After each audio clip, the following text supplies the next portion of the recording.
Well, hello everyone, and welcome to Straight Talk. Look, if it was Bob McCoskrie hosting, he would tell you what number Straight Talk this is. But you're dealing with me, Simon O'Connor. I have no idea. But that doesn't matter because we are all here. I'm about to introduce the panel, and we'll bring them on now. But of course, we have a whole lot of you online as well, and I'll say hello in a moment. But look, Elliot Ekeley is going to be joining us. He is the black square at the moment. He is not reliving Black Lives Matter or anything like that. He'll join us soon. But I might say we have the wonderful Tanya Unkovic. Tanya, how are you? Very well, thank you. Very well. It's been a long day, but a great day. I think we're going to touch on a bit of the why in a moment, but we'll hold that in suspense. Nathan, welcome. Welcome back. Oh, great to be here. Thanks for having me, and nice to see you hosting. Well, thank you very much. There's one vote for me to retain this role. No, but I should say to people, Bob is on a well-deserved family holiday, and he's probably actually watching at the moment. So if you are, Bob, hang up, so to speak, and go and enjoy some time with family. Tell us what Pillar is, Nathan. It's behind you. So Pillar, some of your viewers may recognize me from the Free Speech Union. Just last week, I stepped out on my own with a small team to start a new civil liberties organization called Pillar. Pillar stands for two things. It talks about restoring the pillars of democracy, but it's also an acronym for protecting individual life, liberty, and rights. So we're excited about civil liberties in a broader remit, especially the life space, which I know many of your viewers will be passionate about, things like euthanasia. And yeah, we're excited to get in there and make a change. I think it's incredibly exciting. So best wishes to you there. And Sue, you've just come back from something called CPAC. Tell us about that. I'm still in Brisbane. I'm still overseas. Yes, CPAC was amazing. Conservative Political Action Conference. Great, amazing gathering of people. And Charlie Kirk was definitely on our minds. And just two highlights. Jacinta Nampijinpa Price. She was donning her flag that she wasn't allowed to wear in Parliament. She was donning her flag and she was looking prime ministerial, just the most prime ministerial, and she's the only hope for Australians at the moment. And also the other highlight was Liz Truss, who everyone was asking if she's going to join Farage reform. She said at this stage, she's going to let them do their thing. He's tipped to be the next Prime Minister of England. She's kind of done her politics, but interestingly, she said that she's probably, and what will happen is she'll be more effective if she's outside of Parliament in a movement. And I thought, family first. So we're that movement outside of Parliament, and so Liz is catching on to us. I think for a moment, probably without being presumptuous, Tanya and I could probably relate to Liz and the decision to be more influential outside. 100%.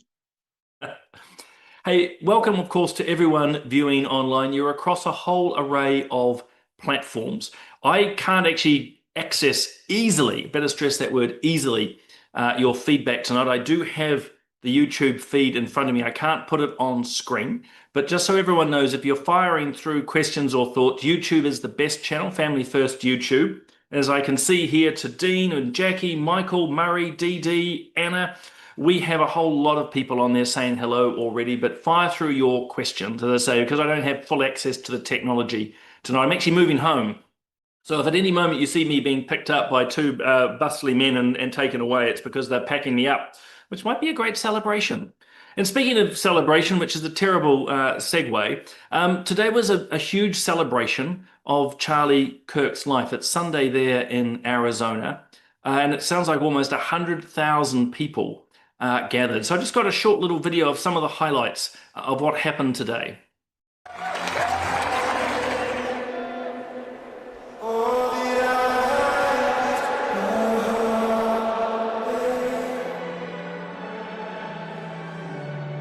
You know, I can't help but think that they tried to silence my friend Charlie Kirk. They tried to silence our dear friend Charlie Kirk. And tonight, we speak with Charlie and for Charlie louder than ever. On the afternoon of September 10th, I arrived at a Utah hospital to do the unthinkable, to look directly at my husband's murdered body. Father, forgive them, for they not know what they do. That man, that young man, I forgive him. Because today, America is a nation in grief, a nation in shock, and a nation in mourning. He's a martyr now for American freedom. I know I speak for everyone here today when I say that none of us will ever forget Charlie Kirk.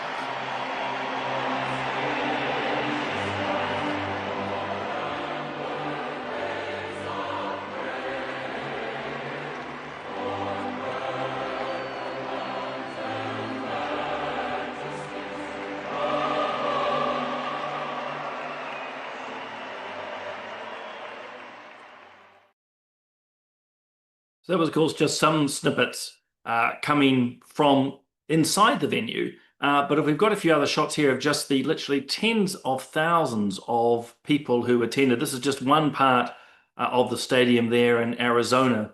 And then outside, again, thousands and thousands of people queuing and then an overflow. So look, this has been a seriously big, significant day. And Tanya, I know that was the reason you were up early. What were your impressions? You know, the unity that something so tragic has brought people together. And I felt God's presence. And that was what was amazing, was to see how, in spite of the suffering, people were able to come together and still feel joy and feel a sense of celebration. That was one of the things that I found the most moving, is the beauty of humanity. Don't pay attention to the horror of some of the humanity that's happening, but focus on the beauty of humanity and how everyone united in their intense grief and supported each other, but also knowing that so many were brought back to Christ during this past 10 days. We don't quite understand God's plan. We never have to. We just trust it. And look at how this tragedy has brought so many people back to God and united people. So those are the things that really came to me today, to be honest, was just witnessing God's greatness. What about yourself, Nathan? And as I ask the question, I can see on the YouTube feed piles and piles of people just saying how moving it was. Heaven rejoices, that poor woman and her kids. So clearly an impact. What was your own takes from what you've seen? Or maybe you saw the whole thing? Yeah, I was able to tune in for a little bit, and what I saw was, yeah, it was moving. It was really, quite something special, something that you don't see often. This is a documentary that I love about the life of Billy Graham, and I had a similar feeling watching the ceremony of Charlie, just that an absolute giant in the kingdom. His life on earth has come to an end, but his legacy will continue through the people who support him and love him. I agree with Tanya. I was talking to a friend who runs a church in Dunedin and another friend who runs a church in Brisbane, and both of them just talking about this influx of people who are either unchurched or grew up in the church and had been away for a while, just feeling a real pull to return this week, and just seeing their altar calls being responded to in mass, to be honest. They hadn't seen anything like it. And, a lot of people are talking about revival or the silent revival. I think this is just added absolute gasoline to that fire that the Holy Spirit seems to be lighting across many, many different denominations and many, many nations. But I saw a quote that I'll finish with that I really love, and it's from a Danish Christian philosopher, but it said, "The tyrant dies and his rule is over. The martyr dies and his rule begins." And Charlie's life is a testament to what you can do when you focus on loving Christ, making him the center of everything you do, and also living with that greatest commandment, love God with all your mind, your heart, your will, and your strength, but also love your neighbor. And everything he did was in service of the people around him, whether they liked him or not. So I'm inspired by his life and his legacy, and I think, obviously countless other people are as well. Sue, clearly a very strong religious component to this. Nathan used the word revival, which a lot of others have. What was your take about that deep expression of unity of 100,000+ people, plus Erica forgiving the killer and the assassin? Yeah, it wasn't led by one denomination. It wasn't denomination heavy. It was just that unity that Tanya talked about. And it was the true essence of how Charlie lived. He was a Christian. A lot of people say, oh, he's a conservative activist. He was a Christian first. He always put God first. He said God, family, and the rest followed. And so that really shone through and was a powerful message across all the networks, across all the streaming platforms, and a whole lot of nations went to church today. And it was powerful. When Erica spoke, my heart was just responded in a prayerful way for her to say what she needed to say. And her moment when she said that she'd forgiven her husband's killer, that was raw. That was a raw heart. That was, I've made a decision to do this. The rest will catch up. There's still a process to go through. It's not just you forgive and it's done. And Tanya, I know her teachings and her books and her thinking around that too, that so you have a wife who has publicly stated she's forgiven, and you saw that rawness and that absolute, it was like a conversation to God about that and a choice, but there is still a process through that. It doesn't come in a neat little box when you have to forgive and you have to work through that. She's got a long way to go, but she's got all the right people around her, and the right people were there, the right people spoke, and they spoke for the right amount of time. And it was an absolute testament to Charlie. Charlie was selfless, and a lot of talk, like it was his memorial service, but Charlie always pointed to Jesus, and that's powerful. I found it exceptionally so. I've only watched parts of it. Rachel and I listened to some of the speeches while driving. As I said, the rawness of Erica was quite striking. I might, one little impression, 45 minutes of Donald Trump as he went flying off on his political tangents. But did any of you attend the vigils that were happening here? Obviously not yourself, Sue. I know you're in Australia. I don't know, Tanya, were you able to get to any of the vigils here in New Zealand? No, I didn't actually, but I knew that I was planning to watch all of this. So yeah, I didn't. What about yourself, Nathan? No, I didn't see any advertised. I saw them sort of after the fact, so unfortunately I didn't go. Yeah, I managed again with Rachel and I in the mountain. So a shout out to Catherine, who's here. Why my eyes keep looking down as I've got my YouTube running to say keep an eye on things. So we're at the Mount Maunganui one last night. About 200 people turned out there, and I know Elliot, when he does appear, was in Auckland, where I think there was about 1,000+ people. So this is clearly having quite a profound impact on New Zealanders. So I wondered, though, we might just jump from obviously the service today to talking more widely about how we respond to his death and assassination, partly in light of what Erica said. And so very conscious, particularly for those of us who are on the right or are conservative, how we want to label ourselves. How do we respond? Because what we've seen in recent days from the left or the radical left is quite a negativity. We can think of someone like Sam Stubbs here in New Zealand. Quite an awful message that he put up on LinkedIn. Very negative, decrying the violence, but not the death of the man. So Sam Stubbs, if people don't know, the panel will, but viewers and listeners, heads up the group Simplicity, one of our bigger KiwiSaver providers. Sam is a big deal. Jimmy Kimmel cancelled from his talk show because of his views and effectively misleading people.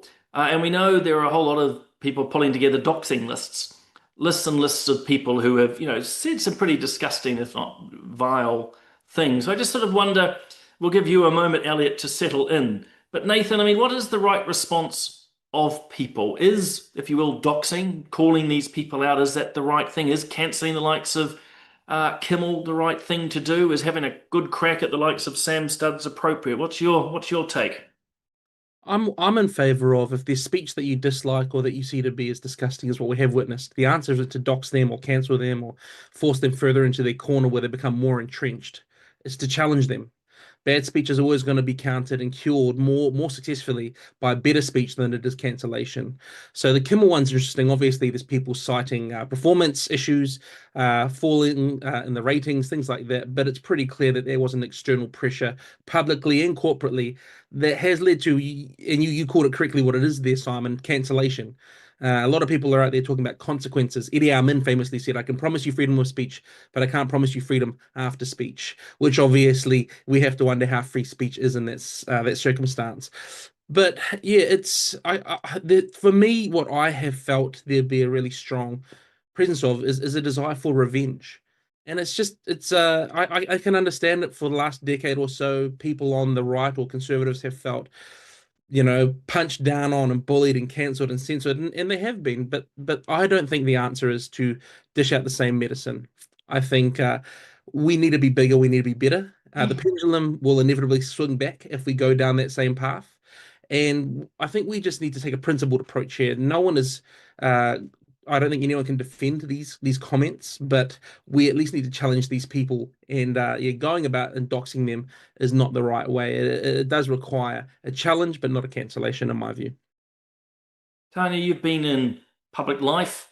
I'm not saying that the likes of Sam Stubbs and others are politicians, but they hold fairly, substantial roles, public profiles, saying some pretty aggressive things. Is it right to be calling them out and calling for more consequences, or are you more in Nathan's lane? Bit of both, actually. I feel that Stubbs made his point of view and he had the freedom to do that. The public responded with their freedom to respond, and they had the freedom then to do what they started doing, withdrawing their funds. So they exercised their freedom of choice and action, and that was how they did it. I've always had this belief that people in leadership need to lead by example. So what comes out of your mouth is very powerful and very influential. And if you want to create an environment of division, then carry on and speak the way you do. I often say too that bad attention is better than no attention, and name calling and that sort of stuff starts when intelligence leaves the room. So people are showing you who they are when they behave like this. Part of me says, let them carry on doing it, and then people can make their mind up.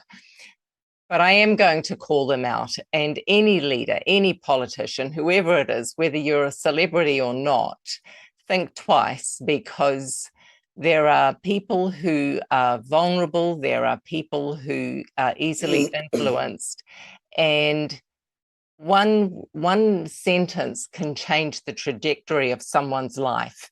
That it can be that one thing that makes them feel I'm not good enough, and then they'll go and make a change that will be horrendous for themselves and their families. So all leaders need to take responsibility and be a true leader, someone who's going to leave a legacy, not a line of shame. Some great comments coming through at the moment. A lot of people saying "Go Tanya," which is fantastic. I'm not keeping a list here of how many people do and don't get them. Others saying justice is required. What are the New Zealand media and their reporting? Rosie says, "I believe in free speech, but within reason." So, what's your take, Sue? There's obviously an agitation for a lot of people going, how on earth could you celebrate a murder, an assassination? There has to be consequences. Or, if those consequences are too severe, are we really just becoming like the woke left? Yeah, it hit a particular new low, didn't it? And I guess it's how much you want to indulge in the social media space. I switched off for a while, and then I saw Katie Faust talking, and she put up a post and she said, I'm going to call this out. I'm going to challenge this. Normally she lets things go, and I can too. And so she pushed back, and so some of the stuff, I did just do a little bit of that pushback because I felt so strongly about it, that it was a new level of low, and that can't you see the humanity in it? It's, it was particularly disturbing. So I think there's sort of two things. There's the leaders, there's the Sam Stubbs, and because he leads a company, CEO. And then there was a whole lot of this, like a feral kind of, here are the people, let's go after them. And that's where I think it crossed the line for me with the whole doxing. It's one thing to call a leader in a company out and say, look, your words have an effect. But when people were, here's another worker, and here's, like more people like, in our spheres, in our just our community. So I think that's where I just struggled with it. That people might feel a bit stronger, but I'm a bit like, well, I'm not going to say anything that's going to take away the humanity, but if my words, I'm unashamedly Christian and conservative. So if someone's going to call me out because they don't like what I say, I don't want them coming after me. So there's the two. Yeah, I'm in two minds about that. Someone I suspect who's not in two minds, it's Elliot Ekele. By the way, welcome, Elliot. I think you probably just come from that convention in Arizona with that cap on. But yeah, what's your take?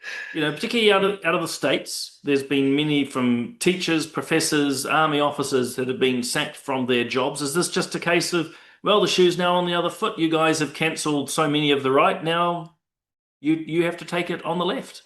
Yeah, as Nathan and Tanya Sue have been saying, I think there is a level of discomfort we should have if we're just cancelling for cancel's sake. However, I want to say that the issue that you've got here is that people are glorifying incited violence. And that glorification of incited violence could therefore be perhaps viewed upon as encouraging incited violence. And I think that's where that line actually does have to be looked at. When you look at these people who are spreading horrific, gleeful posts about Charlie Kirk. What's one of them? In Australia, you've got that mental health advocate who's saying that Charlie Kirk was a water fountain, a human water fountain. That's what she's stating. Now, if I am someone who is struggling with mental health issues, I'm sorry, I don't want that person to be looking after me. If I know that that person believes fully that murder is an acceptable exchange of ideas, is within that parameter, that's a problem. If I've got a teacher, and we've got a teacher in Wellington College, for example, who put out a horrific post about being happy around Charlie Kirk's assassination.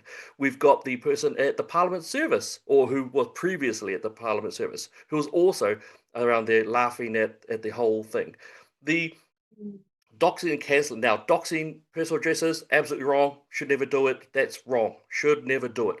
But if you're engaging in services and you're engaging in trading areas with people, whether you are the leader of a financial service, or if you're teaching children, or if you are showing people of visitors to New Zealand around, I'm sorry, but if you're going to be gleeful about incited violence and therefore encourage incited violence, I don't have a problem with you being removed from your role. What the issue is with the other side, our problem that we've had with cancel culture is that we've had, we believe in male, female. We don't want to bake a cake for a homosexual wedding. There's a vast difference between the glorification of incited violence, which can further incite violence, and just have an opinion on different things. Seeing the great comments again flooding through here, guys. And Kevin's got a great one, actually. Easy is his response. Should actually have Kevin on the show then. But he says it's easy. We really just need to preach and reach out to the various community, reach out to others on the other side of the spectrum, continue to reach out. And, for what my quick contribution's worth, that doxing dynamic, that's the tactics of the left. And it's not what we saw today either, actually, apart from a few comments from Donald Trump. Turning, though, to the assassin, this young guy, Tyler Robinson. He's 22 years of age. And just a quick take from each of you, and I might start with you, Elliot, just to keep the pressure on. It's around the whole question of the death penalty. So again, he has done a terrible thing, a murder, an assassination. He's 22 years old, whether that makes any difference. But he's done so in the state of Utah, where they either inject you or shoot you. They still have execution by firing squad. Is that an appropriate response here or not? if it can be proven to far beyond a reasonable doubt, as in we know full well that he was the person who did it, I don't mind the idea of the death penalty. Yes, I'm a Christian. I have specific reasons to why I'm okay with the death penalty, or maybe not okay with it, but accept it. So I think that would be okay. In saying that, I also want to put out there that the idea of forgiveness is still there as well, but there is a difference between forgiveness and justice. All right. I was thinking this could be a nice controversial topic. Sue, let's put you on the spot there in Brisbane. Death penalty, yes or no? Well, Yeah. you can answer more fully than that. Yes, because that's the law in the States. It's not the law here. It's the law in that state of Utah where the crime was committed. And Charlie himself also advocated for the death penalty for good reason. And I also think that if we want, because people say, oh, the redemption of the perpetrator.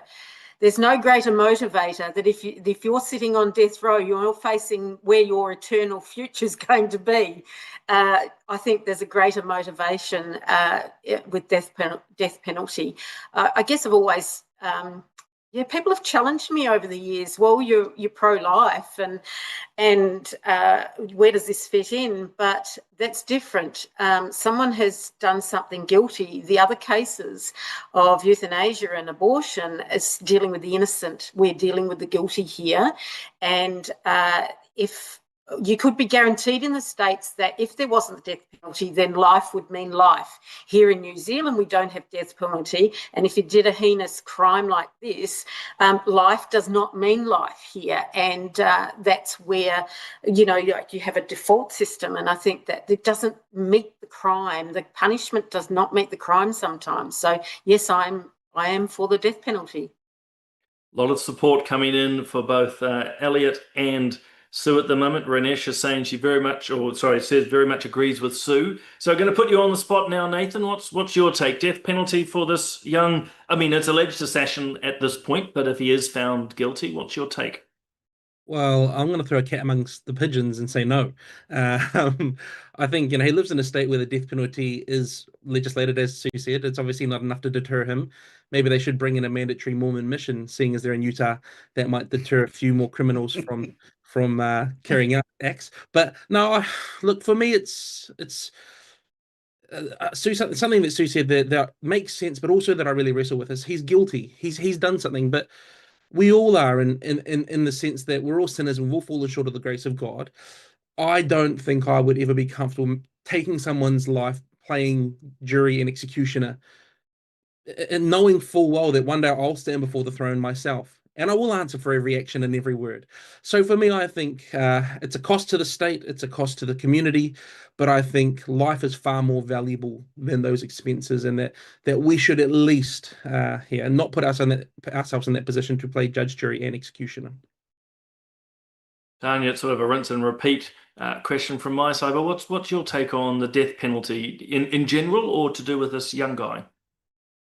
Let's talk in general. I really believe that justice needs to be served and people need to be held accountable and serve their sentences.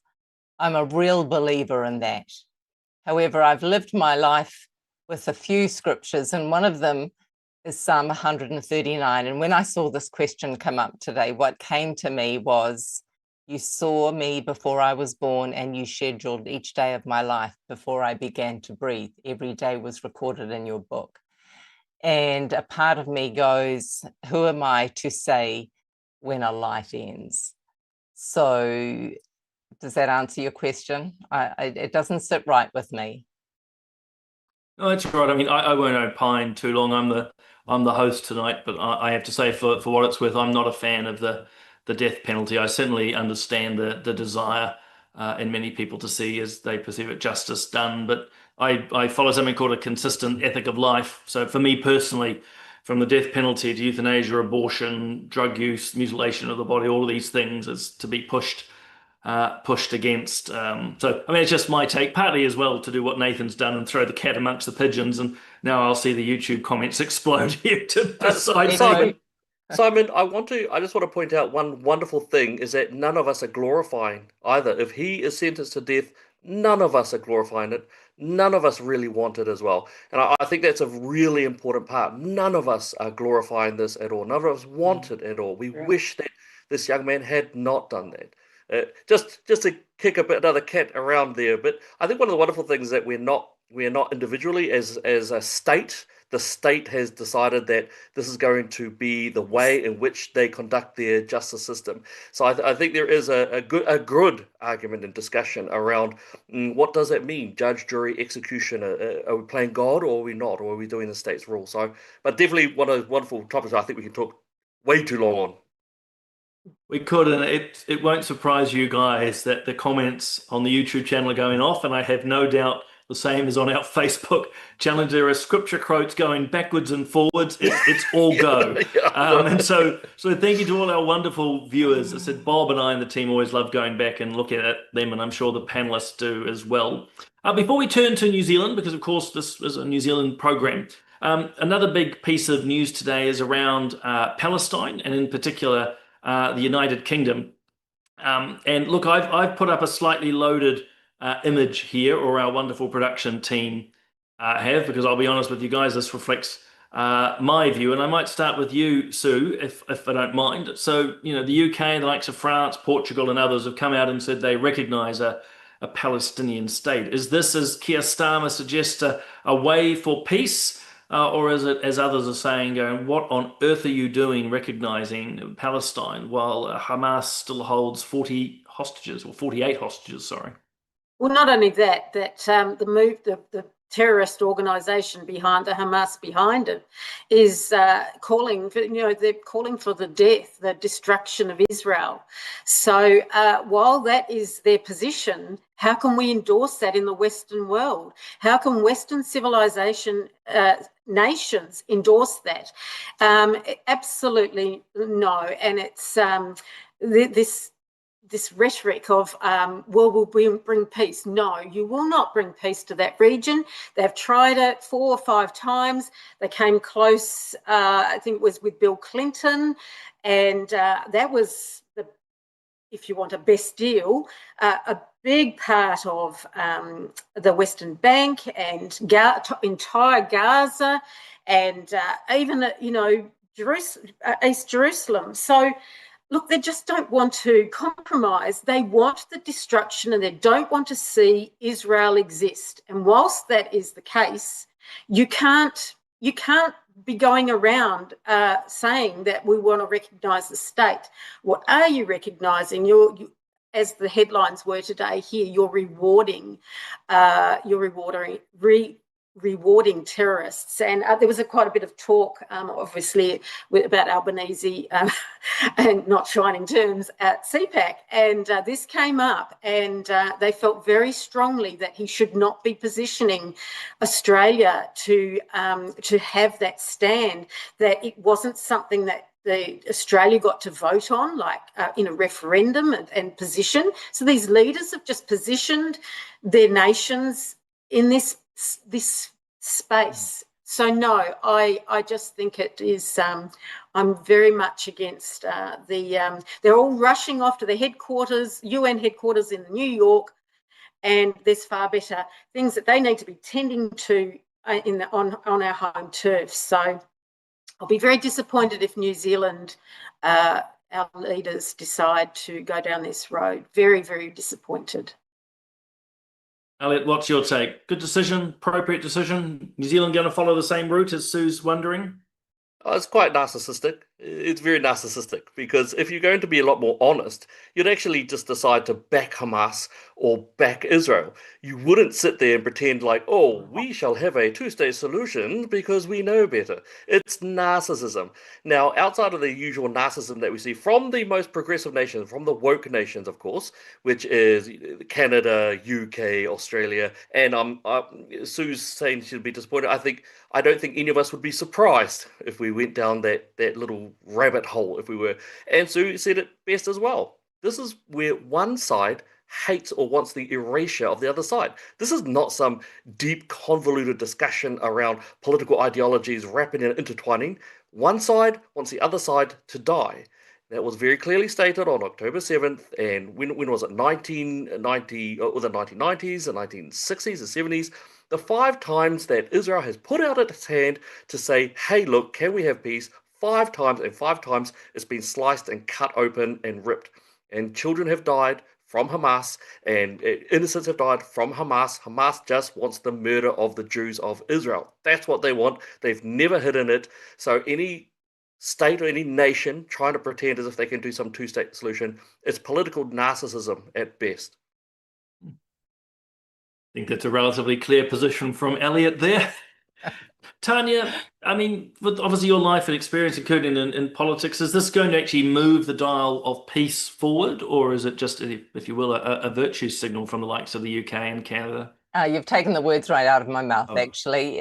Virtue signalling was the word I was going to use. I mean, they haven't explained what this actually means. Who's going to be the leader? So there's no detail. It's just a couple of sentences and it's like they're kicking the can down the road again, really. And it is a bit of grandstanding, to be honest. There's no explanation on how they're going to achieve peace. What's this actually mean? What does recognizing Palestine actually look like? What are the borders going to be? Who's the leader going to be? So I'm a little bit on Elliot's page here as well. Well said, Elliot. And look, it will be, in my opinion, a little bit disappointing. I've got family in Israel, as I've mentioned before, and I've listened to their heartbreaking stories for decades living there. So it's not what the media often paint out to be, right? So yeah, we'll just have to wait and see, but there is a bit of grandstanding going on. Nathan, I mean, the likes of Keir Starmer and Mark Carney, well, clearly feel there's a case for this. It's interesting too that Hamas, is celebrating. I mean, your take on the call that's been made. Yeah, I think, Simon, if you live a life where Keir Starmer and Carney are your examples that you would love to follow, I suggest purchasing a mirror very, very quickly and having a long, hard look at yourself. No, despite the Hamas-looking beard that I sport, I am on the exact same page as Elliot and Tanya. I think, it's not a two-way street here. This really just one possible result I can see coming from letting effectively the fox into the hen house. I'd be really disappointed, as Sue said, but I wouldn't be surprised, as Elliot said. I think we really need to just be honest. Just as Elliot said, we need to be honest. We need to stop virtue signaling, and we just need to call a spade and admit that what we are endorsing is effectively putting more innocent Israelis and Jewish people's lives at risk by justifying October 7th through recognizing a Palestinian state who was run by a terrorist organization. Not to mention, our 15% might just creep up a little bit if we upset America.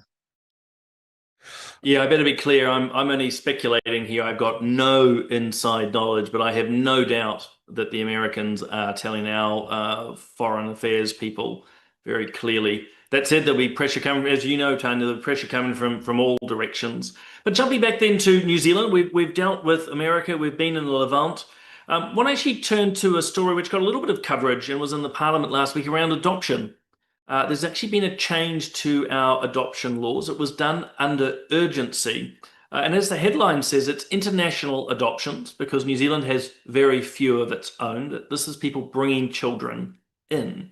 Worryingly, the government seems to be signalling that people of terrible repute have actually been adopting children, sexual predators, and others.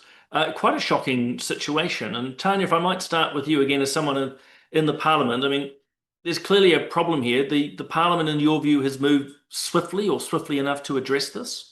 Oh, absolutely. And great that they've done that, because some of the headlines are, this is the tip of the iceberg and people have been calling for this change for some time. So my concern is, why wasn't something done years ago if they've been asking for this change for years? So good on Minister McKee, isn't it, for bringing this to Parliament.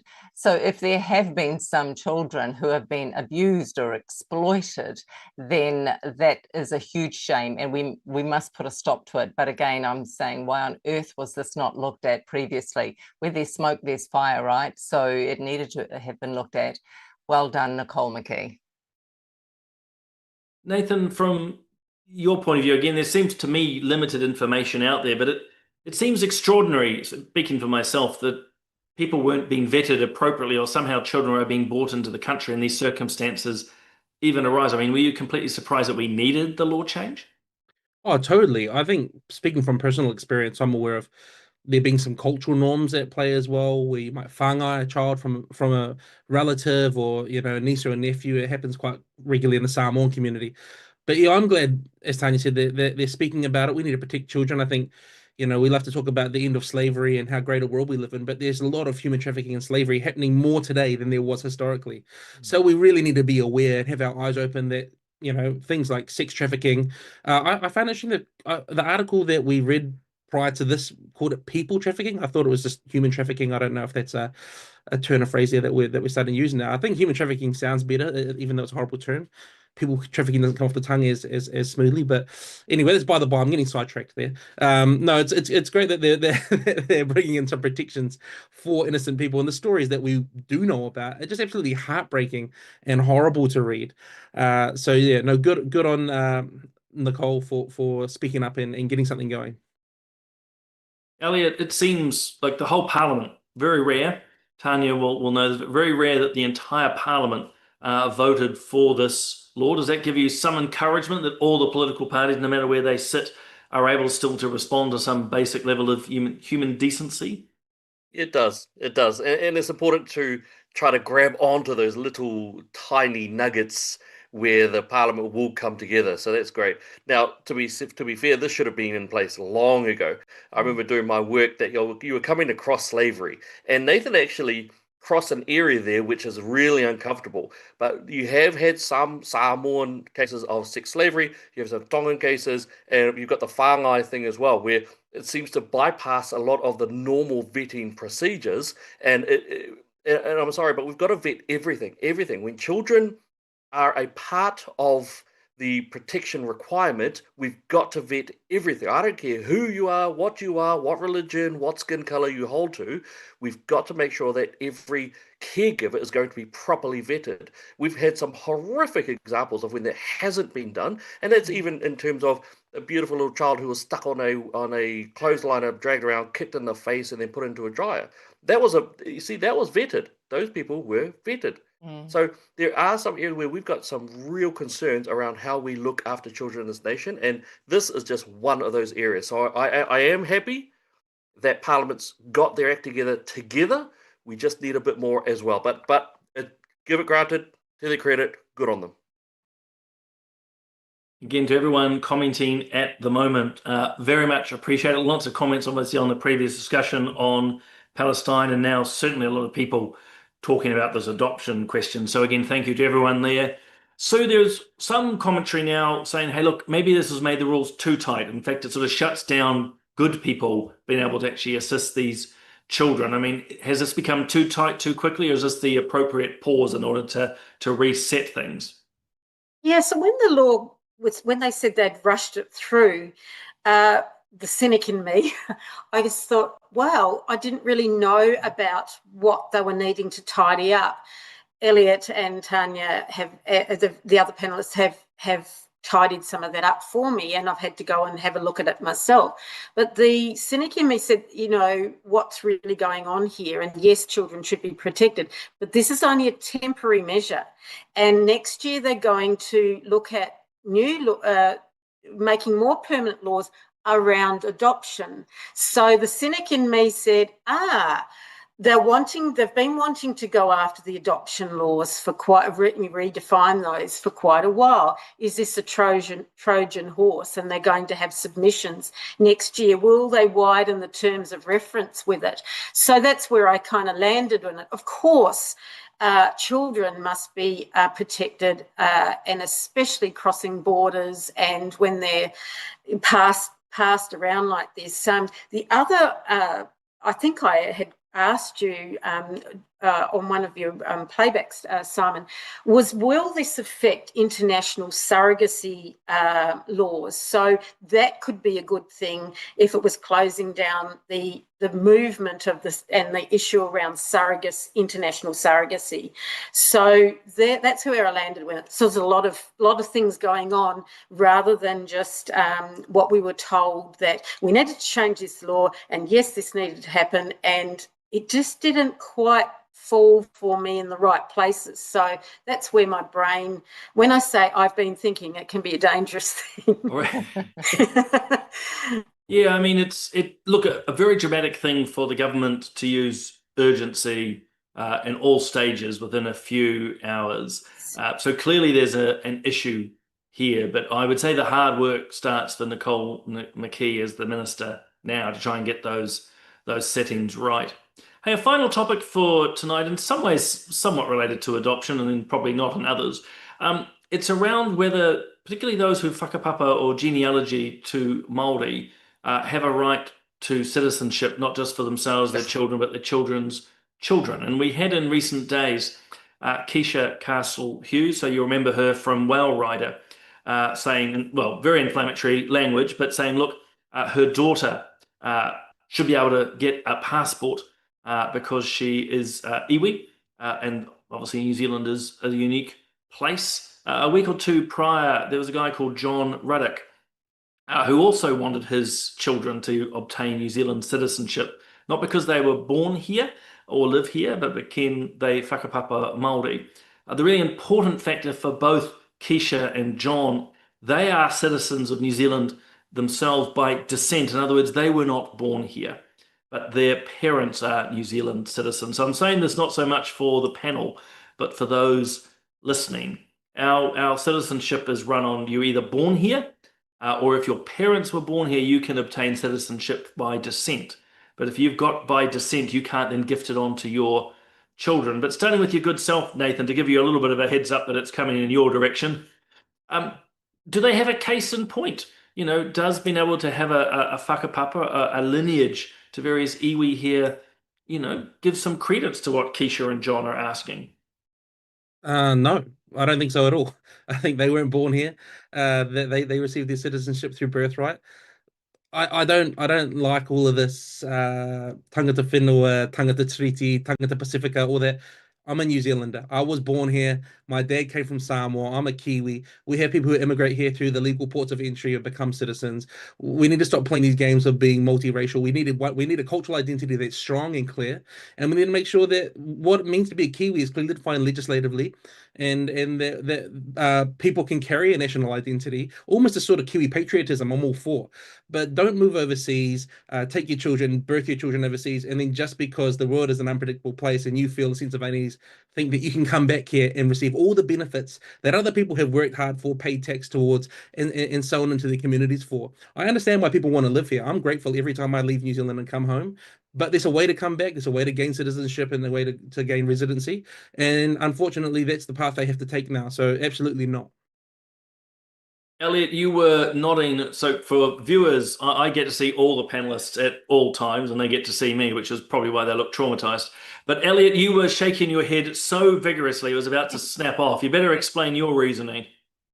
Nathan's done an awesome job. It's so stupid. This there's a couple of things here. One, yeah, she left. She went over to Australia. Great, she's Australian citizen. So they can't 501 her. They can't 501, they can't 501 whoever else over there. This idea that your descendancy, you should just have an automatic right to. Can I please have my British passport?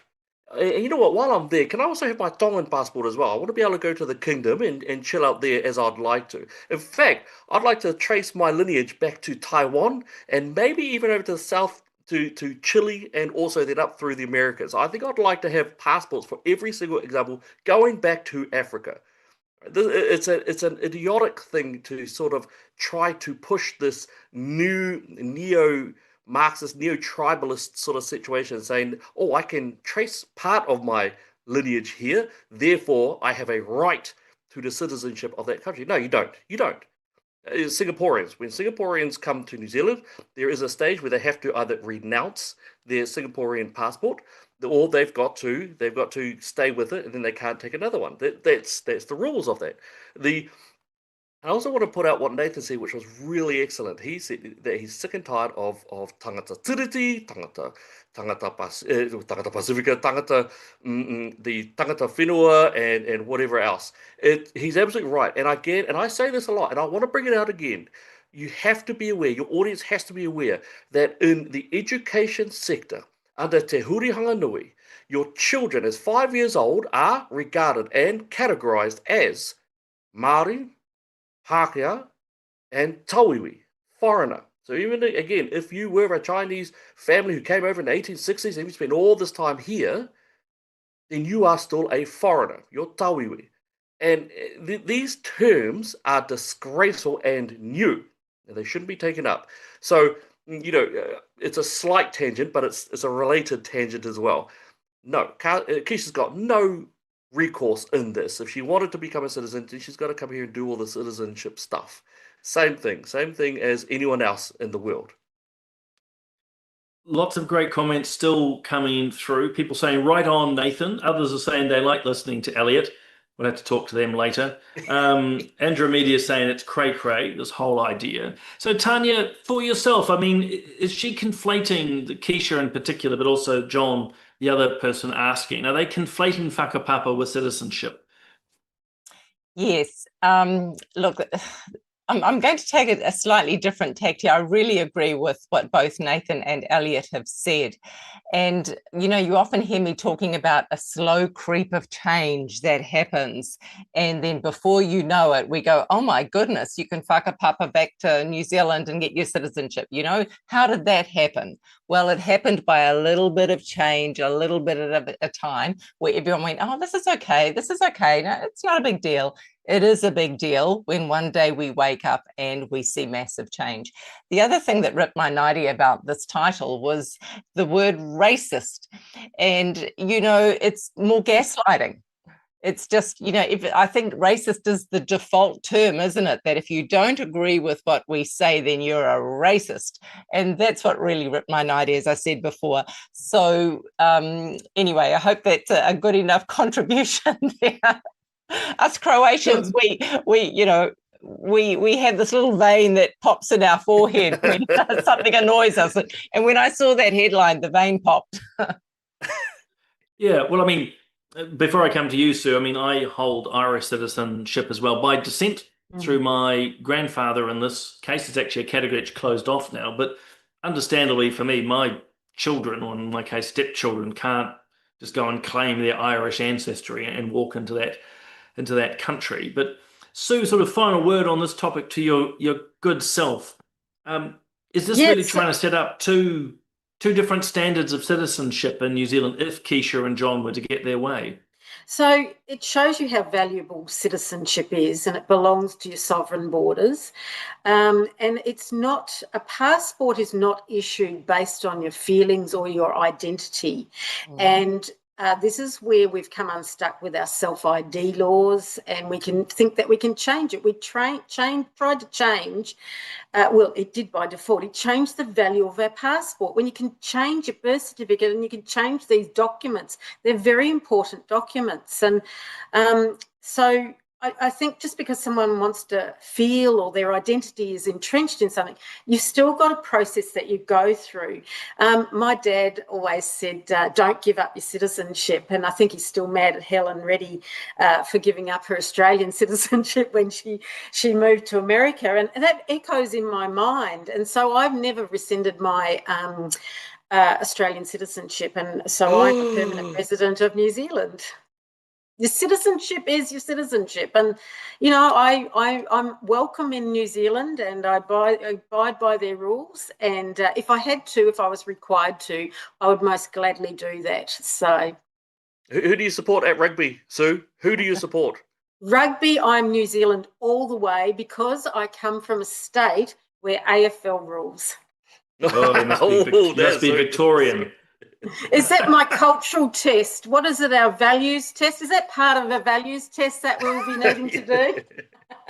Well, that is certainly a topic for another day, because actually we know that two of the political parties in government at the moment are talking about a values pledge. But we have run out of time. We have covered quite a lot, literally have been around the globe. Just before I thank the panel, just a few quick notices. It's like the end of a church service. Just to let you know, as I said at the start, Bob is away on holiday. So for all our wonderful viewers and listeners of the likes of Daybreak, that's not happening this week.